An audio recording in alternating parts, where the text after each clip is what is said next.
আজকে আমি দেখাবো কিভাবে ছাদের রডগুলো ফেলতে হয় এবং তা ভিডিওর মাধ্যমে ধারাবাহিকভাবে দেখানোর চেষ্টা করব।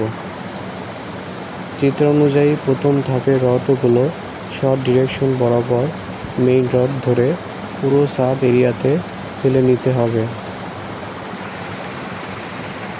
এক্ষেত্রে অবশ্যই রডের মাথা যেন ছাদের সাইড শাটার হতে নির্দিষ্ট দূরত্বে থাকে, তা ভালোভাবে খেয়াল রাখতে হবে।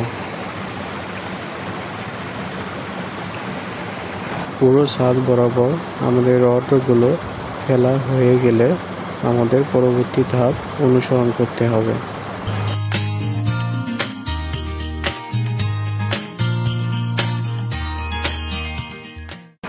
এখানে দ্বিতীয় ধাপের ক্ষেত্রে দেখা যাচ্ছে রডগুলো লং ডিরেকশন বরাবর দুই পাশে যে বিম আছে তার কোণা বরাবর রডগুলো বিমের উপর নিচে একটির পর একটি করে ফেলে নিতে হবে,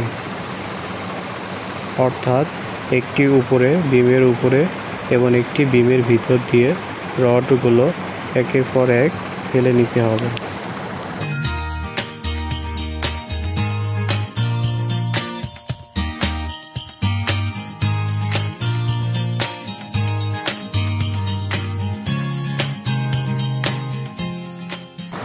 এখানে তৃতীয় ধাপের ক্ষেত্রে শর্ট ডিরেকশন বরাবর মধ্যফালি রডগুলো বিমের উপর দিয়ে প্রথম ধাপে দুই রডের মাঝে রডগুলো ফেলে নিতে হবে, অর্থাৎ শর্ট ডিরেকশন বরাবর ক্যাং রডগুলো ফেলে নিতে হবে।